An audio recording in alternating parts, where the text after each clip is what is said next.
الحمدللہ آج 12 جون 2022 کو سنڈے کے دن ہمارا یہ پبلک سیشن نمبر 47 منعقد ہونے جا رہا ہے۔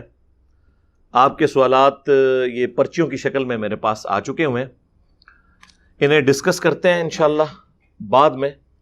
پہلے اس ویک میں ایک کرنٹ ایشو کے طور پر ایک ورلڈ لیول کے اوپر ایشو سامنے آیا ہے، اور ایشو تو تھوڑا سا پرانا تھا لیکن اب اسے ہوا ملی ہے۔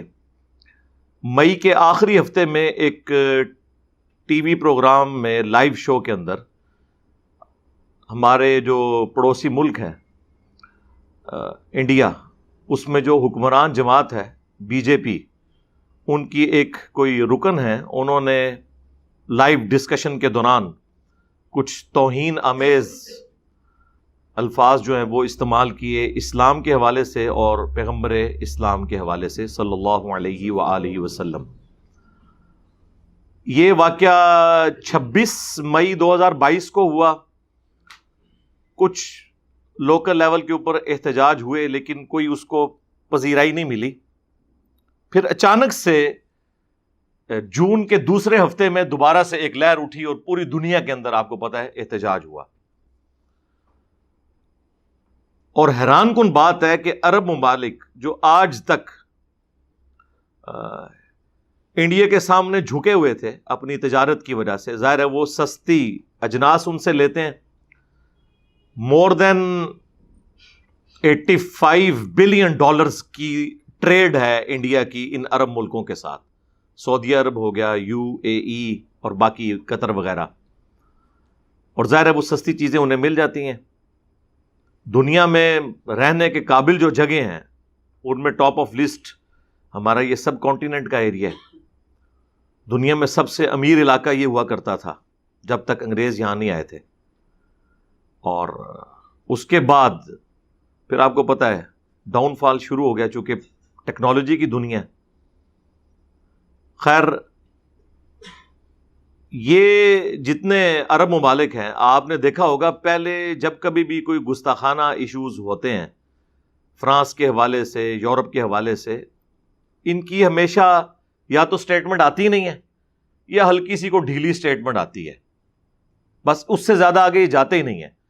محاذ کھڑا نہیں کرتے، نہ ان ملکوں کو کوئی خطوط لکھتے ہیں، وہ نہ کہتے ہیں ہم آپ کی پروڈکٹس کا بائیکاٹ کر دیں گے۔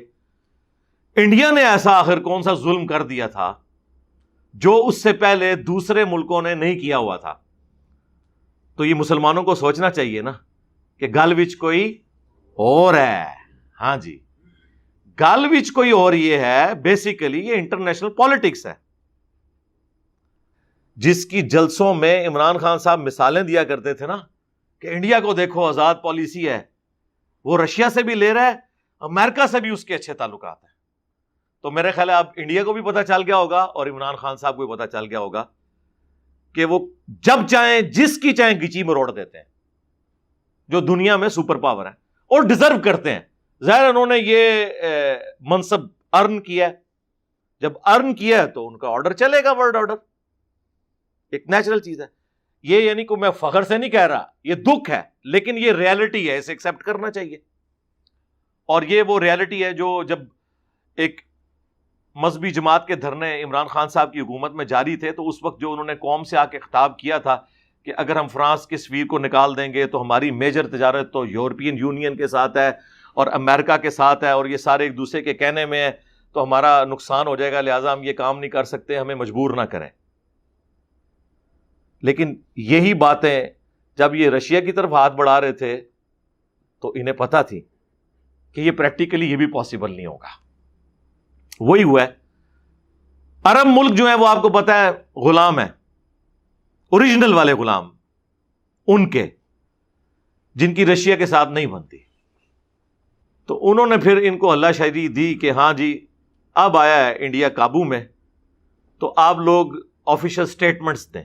یہ جو میں آپ کو بتا رہا ہوں یہ ریئل ٹائم اوریجنل ڈیٹا ہے۔ ہم چونکہ صرف لوکل اپنی خبریں سن رہے ہوتے ہیں، ورلڈ پالیٹکس کیا ہو رہی ہے وہ آپ کو اندازہ نہیں ہوتا۔ خیر مجھے تو اس وقت ہی اندازہ ہو گیا تھا کہ یار یہ عربیوں میں کون سا ایمان جاگ اٹھا ہے۔ ہاں، اس سے بڑے واقعات ہوئے ہیں۔ سب سے توانا آواز پوری دنیا میں دو مسلمانوں کی تھی، ایک عمران خان صاحب اور دوسرے طیب اردگان، اسلاموفوبیا کے خلاف، گستاخانہ کارٹونز کے خلاف. اس وقت یہ سارے عرب ملک سوئے پڑے ہوئے تھے. وہ جو کچھ ہو رہا تھا وہ اس سے بڑا تھا. یہ تو ایک سٹیٹمنٹ دی، اس کے بعد اس کے اوپر مقدمہ قائم ہوا، اس نے آفیشلی آ کے معافی بھی مانگ لی، وہ ہاتھ جوڑ جوڑ کے اپنی زندگی کی بھیک بھی مانگ رہی ہے. اور وہ جو سٹیٹمنٹ بھی دی اس نے وہ ریبٹل کے طور پر دی، جذبات میں آ کے. جب آپ کسی کے ریجن پر حملہ کریں گے اس کے جواب میں وہ آپ کے ریجن پہ حملہ کرے گا. کوئی آرگنائز طریقے سے یہ کام نہیں چلا تھا، ایک حادثاتی طور پہ ٹی وی ٹاک شو میں ہو گیا، اور اس کے اوپر ایکشن بھی لے لیا بی جے پی نے دباؤ میں آ کے. لیکن اس کے باوجود ابھی تک اس کو ٹھنڈا نہیں ہونے دے رہے. بیسیکلی وہ انڈیا کو اس کی اوقات میں رکھ رہے ہیں کہ تجھے بڑا شوق ہے نا رشیا کے ساتھ تجارت کرنے کا، تو تیرا شوق نکال دیتے ہیں. تجھے بڑا فخر ہے نا کہ میں نے سب کے ساتھ بنا کے رکھی ہوئی ہے، تو تجھے بتا دیتے ہیں کہ دنیا میں حکم کس کا چلتا ہے. یہ ہے پیچھے اس کے ریزن. باقی جو ریل ٹائم ادھر ہوا اس کو ذرا چنگاری ایک دکھانے کی ضرورت تھی، اور پوری دنیا میں انہوں نے یہ معاملات کھڑے کر دیے. وہ جو پروگرام کے اندر جو کچھ ہوا اور جو 3 اعتراضات اس نے اٹھائے، نمبر 1 اس نے کہا کہ جی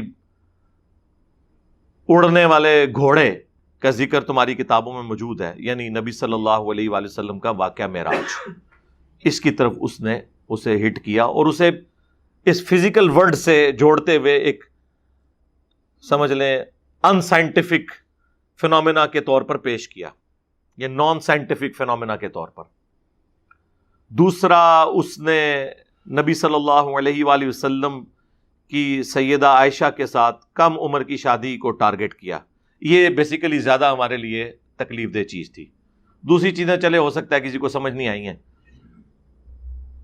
کوئی زبردستی کی شادی نہیں ہوئی ہوئی، مرضی کی شادی ہوئی ہوئی ہے، عورت بالغہ ہو چکی ہوئی ہے، اس کے بعد رخصتی ہوئی ہے، اس کے اوپر اعتراض بنتا ہی نہیں ہے. ایج ڈفرنس، کوئی کہتا ہے جی وہ 19 سال تھی، کوئی کہتا ہے جی 9 سال تھی. میں کہتا ہوں اس سے کوئی فرق نہیں پڑتا، 9 سال ہو، 19 سال ہو، 29 سال ہو، 99 ایئرز ہو. جب 2 مرد و عورت آپس میں اتفاق کے ساتھ شادی کر لیں حق مہر کے عوض، ایج ڈفرنس جو بھی ہو، اس کے اوپر کوئی اعتراض تو بنتا ہی نہیں ہے. یہ کوئی زبردستی والا معاملہ ہی نہیں ہے. اس کو خیر میں بعد میں ایڈریس کرتا ہوں. اور تیسری چیز اس نے کہا کہ قرآن حکیم میں لکھا ہے کہ زمین فلیٹ ہے. ہاں ٹھیک ہے، یہ ہم بات کر سکتے ہیں کہ بھئی وہ جو فلیٹ کا معنی تم نے لیا ہے وہ وہی ہے جو علماء کرام سب کانٹیننٹ کے میرے کلپس آؤٹ آف کانٹیکسٹ کاٹ کے تو اپنا لقمہ ان کے منہ میں ڈالتے ہیں. تم نے قرآن سے جو سٹیٹمنٹ اٹھائی ہے، قرآن لٹریچر کی زبان میں بات کرتے گی ہے، وہ اس طرح کی بات ہے ہی نہیں تھی جو تم نے اس کو رنگ دیا ہے. یہ فزیکل ورڈ سے تعلق رکھتی ہے چیز، ٹھیک ہے ہم اس کا جواب دیں گے. اس کے علاوہ بھی آئے دن مسئلے اٹھاتے رہتے ہیں. کبھی سورہ توبہ کی آیات اٹھا لیتے ہیں کہ جی قرآن میں لکھا ہوا ہے کہ جی جہاں بھی کوئی کافر نظر آئے اسے قتل کر دو. اسی طریقے سے اسلام تلوار کے زور کے اوپر پھیلا ہے. اس قسم کے اعتراضات آپ سنتے رہتے ہیں.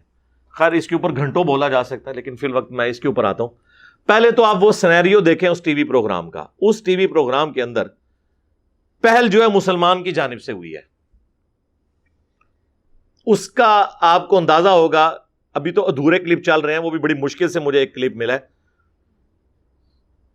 اور زیادہ تر تو انہوں نے غائب بھی کر دی ہیں سوشل میڈیا سے، خود بھی انہوں نے کٹنگ کر دی. کوئی ریئل ٹائم کسی نے ریکارڈ کر لیا تھا ٹی وی پروگرام سے، تو وہ چل رہا ہے. تو اس عورت کے آپ کو جواب کے انداز سے پتہ چل جائے گا کہ وہ ریبٹل کر رہی ہے. کیونکہ جب وہ مسلمان نے وہ بات کی تو اس نے کہا کہ اچھا آپ اگر اس طرح کی باتیں کرو گے نا تو ہم بھی یہ کہیں گے. تو یہ پہلا مجرم تو وہ مسلمان ہے جو کسی کے ریلیجن کے بارے میں اس طریقے سے لائیو ٹی وی پروگرام کے اندر آ کے بات کر رہا ہے. اور یہ بالکل کوئی قرآن و سنت کی تعلیمات نہیں ہے کہ آپ کسی کے ریلیجن کا مذاق اڑائیں، جبکہ وہ آپ کے مخالف کوئی ریلیجن ہے. ایک تو ہے کہ میں مسلمان ہوں، میرا سامنے مسلمان بیٹھا ہے، وہ کہتا ہے میں قرآن کو مانتا ہوں، میں کہتا ہوں میں قرآن کو مانتا ہوں، وہ کہتا ہے میں بخاری مسلم کو مانتا ہوں، میں کہتا ہوں میں بخاری مسلم کو مانتا ہوں. اب میں اسے قرآن سے پڑھ کے سنا رہا ہوں ایاک نعبد و ایاک نستعین، اور وہ آگے سے پڑھ کے سنا رہا ہے سن فریاد پیراں دیا پیرا میری فریاد تو سنی کان تھار کے ہو. اب جب میں اس کا مذاق اڑا رہا ہوں نا تو بیسیکلی ایک اپوزٹ ریلیجن نہیں ہے، اسے میں کہہ رہا ہوں کہ تو میرے ریلیجن کا نام لے کے میرے ریلیجن کی تعلیمات کو بگاڑ کے پیش کر رہا ہے، کسٹوڈین تو بنا ہوا ہے قرآن و سنت کا، تو یہ تو میں تجھے اجازت نہیں دوں گا کہ تو قرآن اور سنت کے مقابلے پہ بابوں کو پیش کرے. یہ مذاق اڑانا نہیں ہوگا. یہ ذرا میں آپ کو ڈفرنس بتا رہا ہوں. لیکن ونس جب اپوزٹ ریلیجن کے لوگ بیٹھے ہوتے ہیں نا، ان کے ساتھ پھر آپ نے ڈسکشن کرتے وقت ظاہر ہے کہ ان کے لیے تو نبی علیہ السلام اللہ کے پیغمبر نہیں ہے نا، اور ہمارے نزدیک ان کے ریلیجن میں خامیاں موجود ہیں، تو پھر ہمیں الفاظ کے چناؤ پر ذرا تفکر کرنا چاہیے. اور یہ قرآن حکیم کی تعلیمات ہیں. سورۃ الانعام میں اللہ تعالیٰ نے پارہ نمبر آپ 7 میں آ جائیں، پارہ نمبر 7 کی آخری صفحے کے اوپر سورۃ الانعام کی آیت نمبر 108 ہے. اعوذ باللہ من الشیطان الرجیم، بسم اللہ الرحمن الرحیم.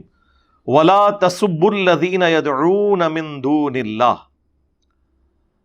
مت گالی دو، مت برا کہو ان ہستیوں کو جن کو یہ اللہ کے سوا پکارتے ہیں.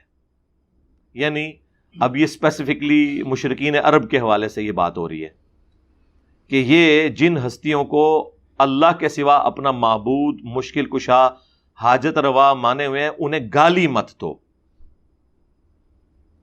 فَيَسُبُّ اللَّهَ عَدْوًا بِغَيْرِ عِلْمٍ، پس یہ لوگ پھر اللہ کو گالی دیں گے دشمنی میں آ کر، غصے میں آ کر، بغیر علم کے.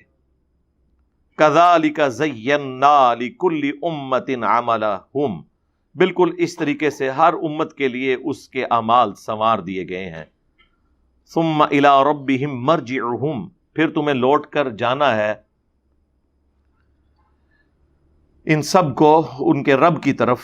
فَيُنَبِّئُهُمْ بِمَا كَانُوا يَعْمَلُونَ، تو پھر اللہ تعالیٰ ان کو بتا دے گا جو کچھ وہ دنیا میں اعمال کیا کرتے تھے. یعنی آخرت میں فیصلہ ہو جائے گا. اس کا یہ مطلب نہیں کہ آپ نے دعوت نہیں دینی، اس کا یہ مطلب ہے کہ آپ نے گالی گلوچ کے اوپر نہیں اترنا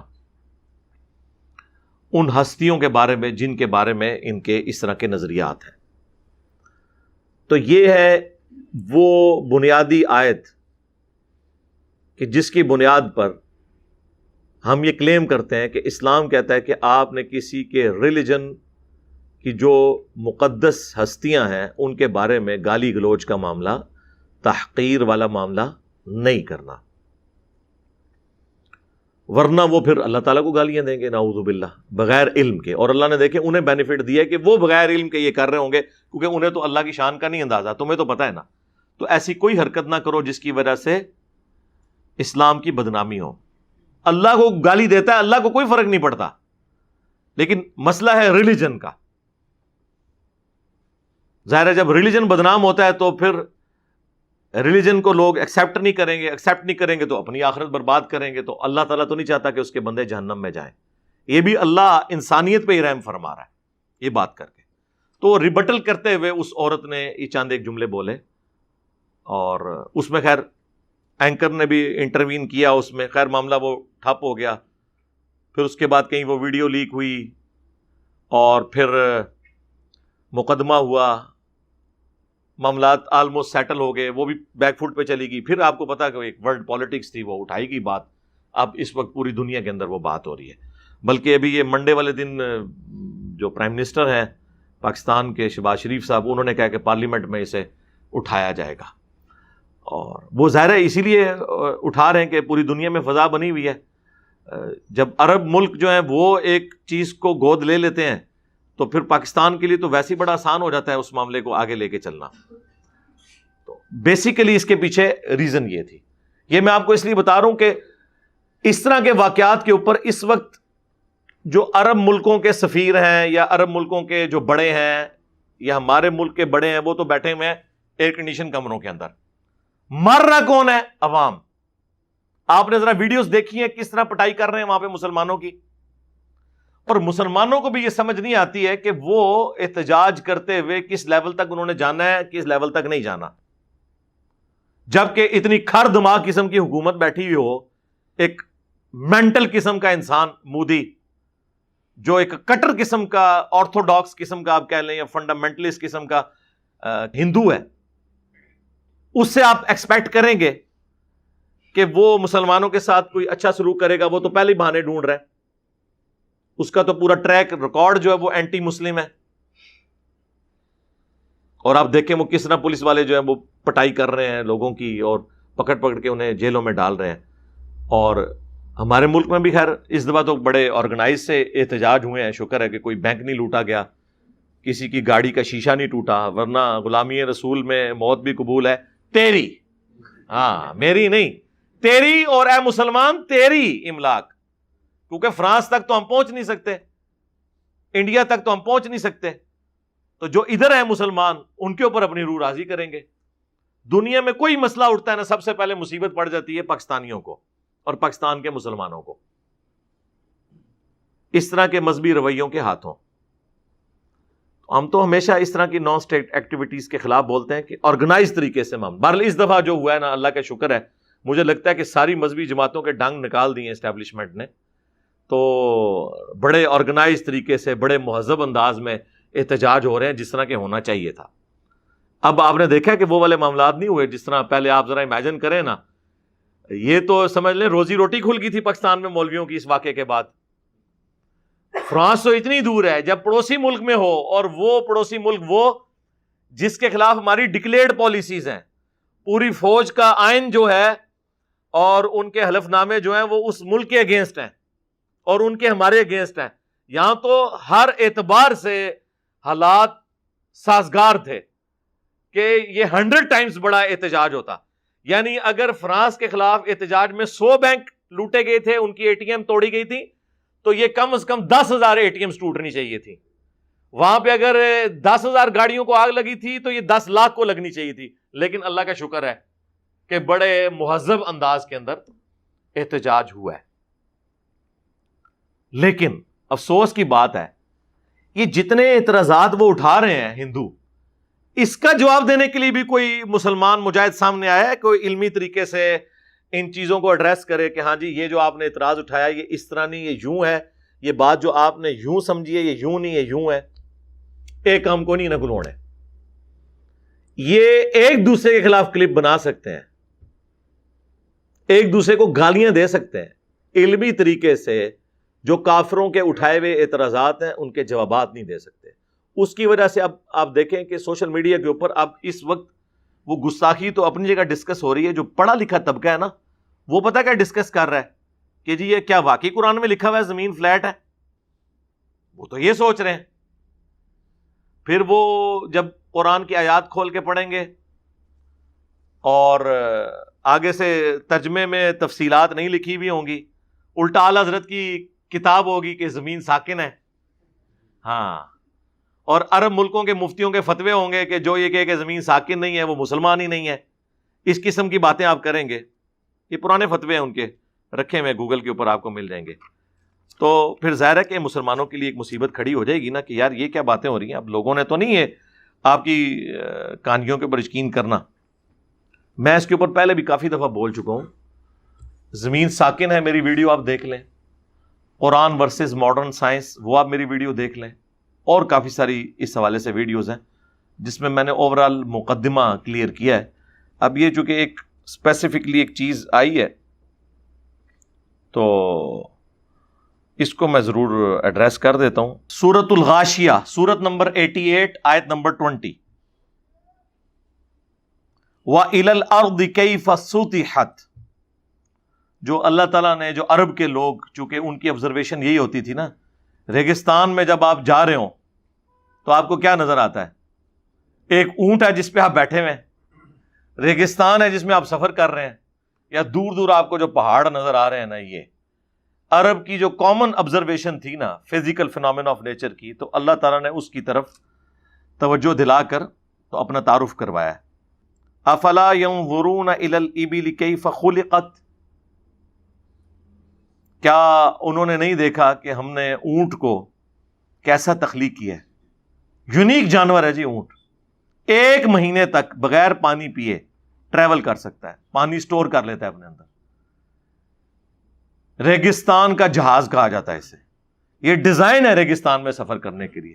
گھوڑے تو مر جائیں، وہ تو سفر کر ہی نہیں سکتے، بغیر پانی کے کیسے سفر کریں گے؟ پھر اس کے پاؤں ایسے ڈیزائن ہوئے میں، سخت جانور ہے. وَإِلَى السَّمَاءِ كَيْفَ رُفِعَتْ، اور آسمان کی طرف دیکھا کہ کیسا اس کو بلند کیا. وَإِلَى الْجِبَالِ كَيْفَ نُصِبَتْ، اور پہاڑوں کی طرف دیکھا کیسے گاڑے ہیں اللہ نے زمین میں. یہی وہ آبزرویشن ہے نا، آسمان، زمین، پہاڑ، اونٹ، یہ 4 آبزرویشن تھی ان کی.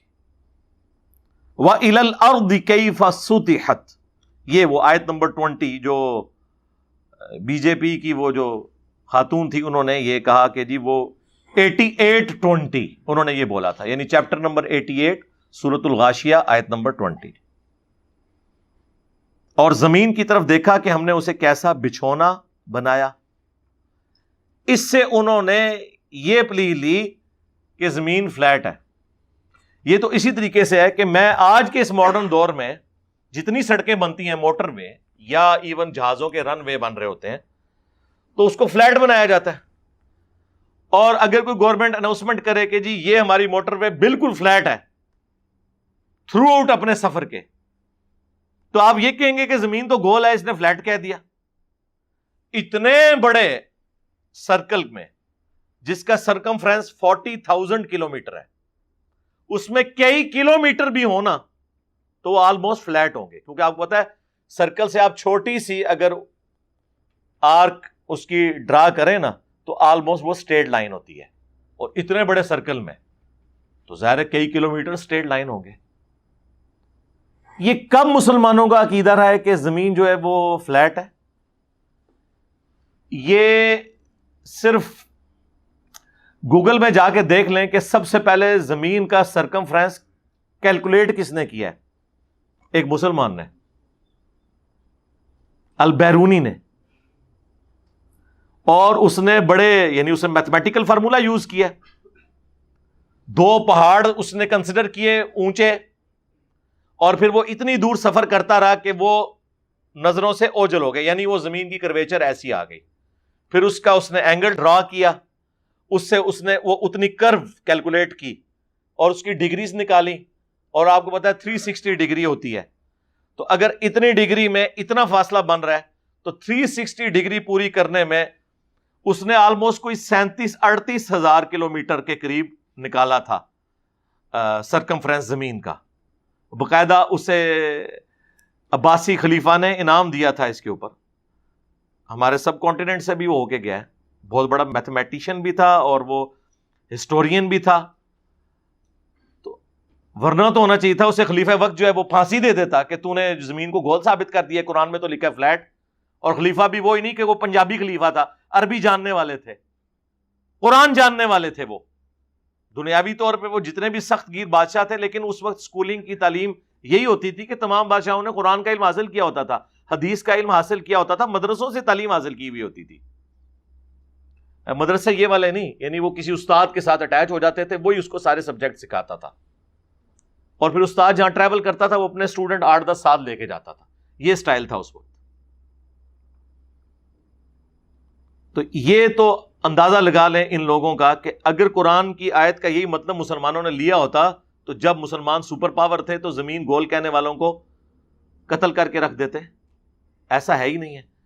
قرآن لٹریچر کی زبان میں بات کرتا ہے، اور جب قرآن بچھونے کی بات کر رہا ہے تو اس سے مراد سٹیبلٹی اور چلنے کے لیے. ظاہر ہے کہ جتنے ایریے میں ہم چل رہے ہوتے ہیں اس میں تو وہ اسٹریٹ لائن کے طور پر ایک اسٹریٹ زمین کے طور پر اویلیبل ہوتی ہے ہمارے پاس چلنے کے لیے.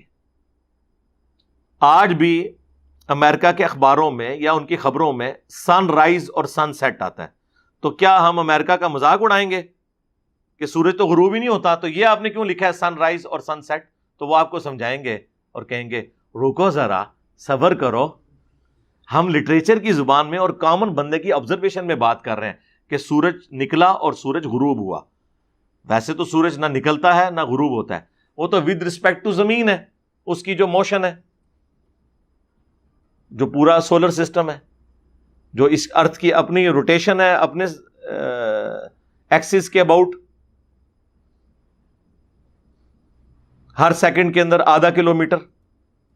اور پھر جو سورج کے گرد رفتار ہے اور پھر پورے نظام شمسی کی جو رفتاریں ہیں وہ آپ میری ویڈیو دیکھ لیں فرام کریشن ٹو کریٹر، تو وہ ساری چیزیں انہوں نے اس میں کیلکولیشن جو میں نے بتائی ہیں وہ پوری انہوں نے ڈسپلے کر کے بتائی ہیں. تو لٹریچر کی زبان میں بات ہو رہی ہوتی ہے. قرآن سائنس کی کتاب نہیں ہے، یہ لٹریچر کی بک ہے. سائنٹیفک فیکٹس بیان ہوئے ہیں لیکن وہ سائنس کی زبان میں نہیں بیان ہوئے، وہ ایک کامن بندے کی آبزرویشن کے پوائنٹ آف ویو سے. وہ اکثر کہہ رہے ہوتے ہیں جی سورۃ الکہف میں لکھا ہے کہ وہ ذوالقرنین بادشاہ نے سورج کو ایک کیچڑ میں غروب ہوتے ہوئے پایا. یار وہ آپ سمندر کے کنارے جائیں تو آپ ایک کامن آبزرویشن تو یہی ہے نا کہ سمندر کے اندر وہ غروب ہوتے ہوئے پایا، ایگزیکٹلی ہو تو نہیں رہا ہوتا. تو یہ کامن آبزرویشن ہوتی ہے جس کا بیان ہو رہا ہوتا ہے. اس کے لیے قرآن ورسز ماڈرن سائنس میری ایک ویڈیو ہے. میں نے جب ایک ہندو بھائی نے مجھ سے سوال کیا تھا کہ قرآن میں آیا کہ کیا کافروں نے نہیں دیکھا سورہ الانبیاء کی آیت نمبر 30 کہ زمین و آسمان ملے ہوئے تھے، ہم نے انہیں پھاڑ کر جدا کیا اور ہر زندہ چیز کو پانی سے پیدا کیا. تو کہتے ہیں میں کافر ہوں، میں نے تو نہیں دیکھا، تو یہ اللہ کیوں کہہ رہا ہے؟ تو ہم نے بتایا تھا یہ لٹریچر کی زبان میں بات ہو رہی ہے، نہ کہ یہ ہے کہ فزیکلی تمہیں وہ منظر دکھایا گیا.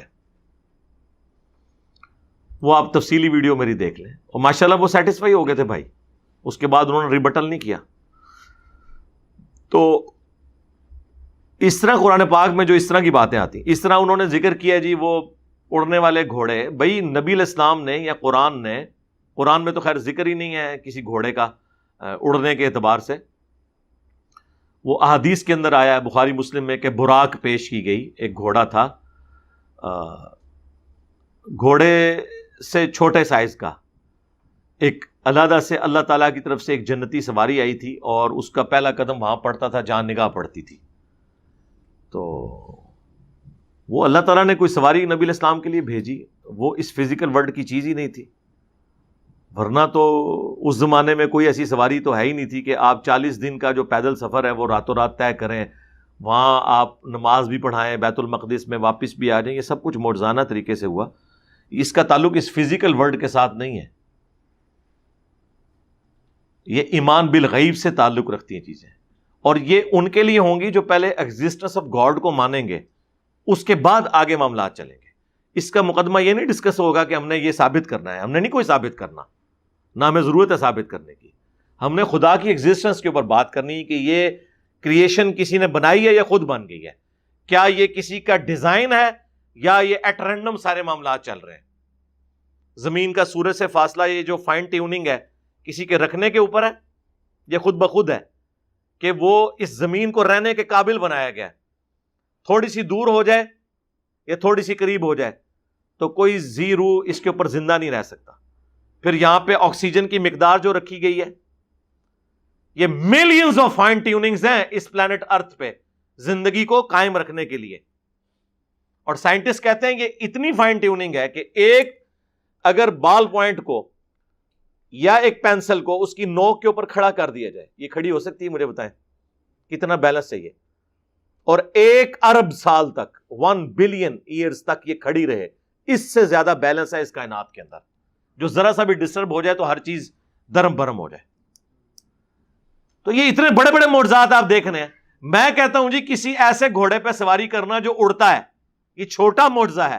اور انڈے میں سے چوزا نکلنا یہ بڑا معجزہ ہے. اور بیج میں سے 6 ارب گنا بڑا درخت نکلنا یہ اس سے بڑا معجزہ ہے.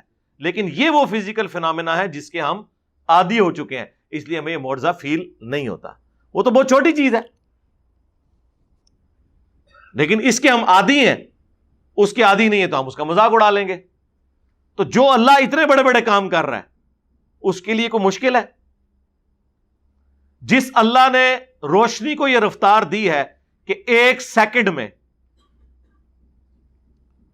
3 لاکھ کلومیٹر یا 1,86,000 میل وہ سفر کرتی ہے. 1 سیکنڈ میں روشنی پوری زمین کے 7 چکر کاٹ سکتی ہے، جس کا سرکمفرنس 40,000 کلومیٹر ہے. 40,000 کلومیٹر زمین کا سرکمفرنس ہے. 1 سیکنڈ میں روشنی 7 چکر اس کے کاٹ لے گی. اس اللہ کے لیے ایک نورانی سواری ارینج کرنا جس میں نبی علیہ السلام ایک رات میں خانہ کعبہ شریف سے بیت المقدس کا سفر اختیار کر لیں اور واپس آ جائیں، اب تو خیر ہم بھی کر سکتے ہیں، انسانوں نے ایسے جہاز بنا لیے ہیں جو ایک دن میں یہ ٹریولنگ کر سکتے ہیں ایک رات کے اندر، تو اس اللہ کے لیے کوئی مشکل ہے؟ تو یہ ساری چیزیں ہم فزیکل ورلڈ سے نہیں بتا رہے ہوتے، حالانکہ آج فزیکل ورلڈ میں بھی یہ چیز ممکن ہو گئی ہے، ہم اسے نبی علیہ السلام کے معجزے کے طور پر اور خدا کے پلان کا حصہ سمجھتے ہیں۔ ہاں، جو زمین فلیٹ کی آپ نے بات کی وہ ایک فزیکل ورلڈ سے تعلق رکھتی تھی چیز، وہ میں نے آپ کو بتا دی کہ وہ لٹریچر کی زبان میں بات ہو رہی ہے، ایسا بالکل نہیں ہے۔ اب رہ گیا سیدہ عائشہ والا معاملہ، وہ بھی فزیکل ورلڈ کی چیز ہے، تو یہ بتائیں کہ کہاں مسلمانوں کی کتابوں میں یہ لکھا ہے کہ سیدہ عائشہ بالغہ نہیں تھی اس وقت؟ جب وہ بالغہ ہو گئیں، چاہے وہ 9 سال کی عمر ہو یا 19 سال کی عمر ہو، یہ بحثیں علیحدہ ہیں، اس کو چھوڑ دیں، ان بحثوں کا کوئی اس سے تعلق ہی نہیں ہے۔ میڈیکلی آج بھی 9 سال کی عورت کا بالغہ ہونا ثابت ہے، لیکن لاکھوں میں کوئی ایک، اور ہم مانتے ہیں کہ ہماری ماں لاکھوں نہیں اربوں میں ایک تھی، جس کو اللہ نے ڈیوٹی سونپی کہ اس نے نبی علیہ السلام کی آئلی زندگی کو ٹرانسفر کرنا تھا، اور حضور کی وفات کے بعد 47 سال تک بغیر اولاد کے، بغیر خاوند کے زندگی گزارنی تھی، اور امت تک نبی علیہ السلام کی آئلی زندگی کو ٹرانسفر کرنا تھا۔ سیدہ عائشہ سلام اللہ علیہا، تو وہ اسپیشل خاتون ہی تھی، بالکل اسپیشل تھی، میڈیکلی بھی اسپیشل تھی اور ہمارے لیے ویسے ہی اسپیشل تھی۔ تو یہ ویسے چھوڑ دیں، اور شادی ہوئی ہے، آپ کو اس سے کیا لینا دینا ہے؟ پھر کہتے ہیں جی آپ اپنی بچی دیں گے، جی دنیا میں کون بدبخت ہوگا جسے یہ پتا ہو کہ یہ شخص اللہ کا نمائندہ ہے دنیا میں، اور وہ اپنی بیٹی اسے دینے کے لیے تیار نہ ہو جائے، اور اس بیٹی نے امت کی ماں بننا ہو اور جنت میں رسول اللہ کی بیوی بننا ہو۔ یار آپ لوگ تو پولیٹیکل خاندانوں کے ساتھ، دنیا میں جو طاقتور حلقے ہیں ان کے ساتھ رشتہ داریاں بنانے کا سوچتے ہیں، جو کائنات کے پلان کا مالک ہے، اس کی جو محبوب ہستی ہے، اس کے ساتھ رشتہ داری کا کوئی نہیں سوچے گا۔ سیدنا عمر نے ویسے ہی مولا علی سے ان کی بچی کا رشتہ مانگ لیا تھا، انہیں کیا جنت کی بشارت نہیں ملی ہوئی تھی؟ لیکن انہوں نے کہا کہ میری خواہش ہے کہ میری رسول اللہ کے خاندان کے ساتھ رشتہ داری ہو جائے، اور پھر سیدنا علی نے اپنی بیٹی کا نکاح ان سے کیا۔ تو آپ یہ سارے کے سارے وہ معاملات ہیں جو اس کے ساتھ تعلق رکھتے ہیں، انہیں اس کی امپورٹنس کا پتہ ہے، یہ کوئی اعتراض بنتا ہی نہیں تھا۔ اسی طریقے سے اسلام میں لکھا ہوا ہے قرآن کے اندر کہ جی جو بھی کافر نظر آئے اسے قتل کر دو۔ سرکار ہم آپ سے کہیں گے رکو ذرا، صبر کرو، کہاں لکھا ہوا ہے؟ اس کے آگے پیچھے پڑھو، سورہ التوبہ کھول کر دیکھو، وہ تو سراپا رحمت ہے، اللہ کے غضب بھی اس میں بیان ہوا، لیکن وہ سراپا رحمت ہے کہ اس غضب کی حالت میں بھی کہا گیا ہے کہ اب بھی اگر کوئی امن مانگتا ہے اسے امن دو، تاکہ وہ قرآن سنے اور اللہ کی طرف رجوع لے آئے۔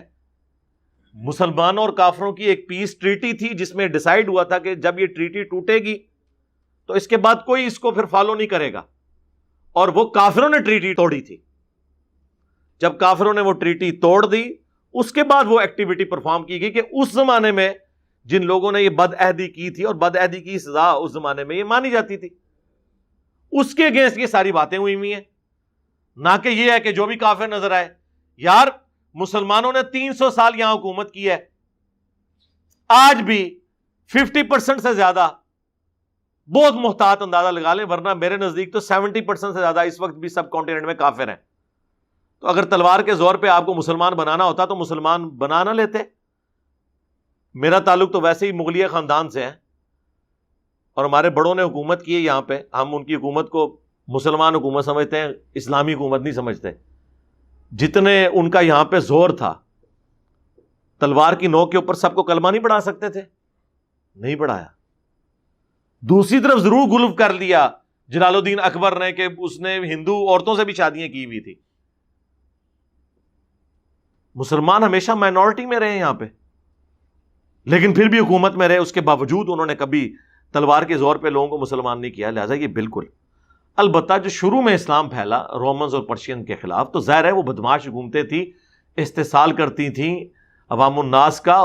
وہ عوام الناس نے خود مسلمانوں کو ویلکم کیا جب ان کے ظالم حکمرانوں سے مسلمانوں نے نجات دلائی ان کو، اور وہ اللہ تعالیٰ کے پلان کا حصہ تھا کہ دنیا کو فریڈم آف ایکسپریشن دینا ہے۔ اسلام دور جدید کا خالق ہے۔ آپ کے انڈیا ہی کے تو اسکالر ہیں وحید الدین خان صاحب، جن کو سب سے بڑے ایوارڈ انڈین گورنمنٹ نے دیے ہوئے ہیں. اور جو آپ کے پرائم منسٹر مودی ہیں وہ تو بڑی عزت کرتے ہیں ان کی. پچھلے دنوں جو کورونا میں فوت ہوئے ہیں 90+ ایج کے اندر, ان کی آپ کتاب پڑھ لیں, چھوٹی سی کتاب ہے, اسلام دور جدید کا خالق, کہ اس دور جدید میں فریڈم آف ایکسپریشن اسلام نے دیا ہے. پہلے جو بادشاہ کا دین ہوتا تھا وہی رعایا کا دین ہوتا تھا. اسلام نے پہلی دفعہ یہ اجازت دی کہ رعایا اور بادشاہ کا دین مختلف ہو سکتا ہے, ورنہ رومنز جب تک بت پرست تھے پوری رومن امپائر بت پرست تھی. جب کانسٹنٹائن 2 نے کرسچینٹی اڈاپٹ کر لی, یا اس زمانے کا آپ کہہ لیں وہ اسلام تھا, تو پوری رعایا جو ہے اس کو اسلام قبول کرنا پڑا, کرسچینٹی قبول کرنی پڑی.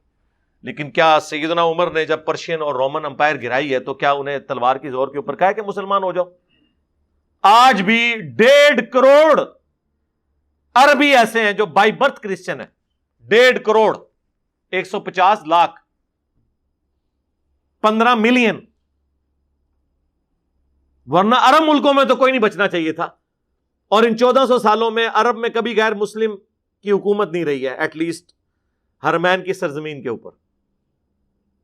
ایون جن زمانوں میں تاتاریوں کا زور تھا اس زمانے میں بھی اللہ تعالیٰ نے اسپیشل پروٹیکشن کی ہے عرب ملک کی, اور وہاں پہ ان کا فتنہ نہیں پہنچ سکا منگولوں کا. لیکن اس زمانے میں کیا کسی نے سوچا ہوگا کہ بعد میں اسلام کے سب سے بڑے مجاہد ہی منگول بن جائیں گے؟ مغل, ہاں منگول جو ہیں, عربی میں گاف نہیں ہوتی, تو یہ منگول کو مغل کہتے تھے عربک لوگ جو تھے. یہ مغل لفظ عربیوں نے دیا ان کو, تو وہ اس کی جگہ غین لگا دی, منگول مغل. تو دیکھ لیں اللہ تعالیٰ نے چن لیا, وہ اللہ کی مرضی ہے جسے چن لے. کعبے کو مل گئے پاسباں صنم خانے سے, اس وقت بھی ملے, آج بھی ملے. آج الحمدللہ اسلام کا لیڈنگ پلیٹ فارم ہمارا یہ پلیٹ فارم ہے. وہ تو اللہ کی مرضی ہے کہ کسی کو کہاں سے اٹھا کے اور کہاں پہ بٹھا دے, یہ اس کی مرضی ہے. تو خدا کے لیے اس چیز کو سمجھیں, اسلام تلوار کے زور پہ نہیں. انیشلی بدماشوں کو اکھاڑنے کے لیے تلوار کی ضرورت پڑی, لیکن وہ اخلاق سے ہی پھر پھیلا. یہاں تک کہ یہ ہماری کتاب میں لکھا ہے, لا اکراہ فی الدین قد تبین الرشد من الغی. دین قبول کرنے کے حوالے سے کوئی جبر نہیں ہے. اللہ تعالیٰ نے ہدایت کو گمراہی سے الگ کر کے واضح کر دیا.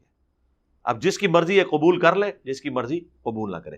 لیکن ونس جب قبول کرے گا پھر اللہ تعالیٰ کی طرف سے اس کے اوپر اوبلیگیشنز ہیں کہ اس نے 5 وقت نماز پڑھنی ہے, زکوٰۃ دینی ہے, استطاعت ہو تو اللہ کی راہ میں حج کرنا ہے, اور سال میں 1 دفعہ رمضان کے مہینے کے روزے رکھنے ہیں. یہ وہ 5 چیزیں جو بخاری مسلم میں ہے کہ اسلام کی بنیاد ہے.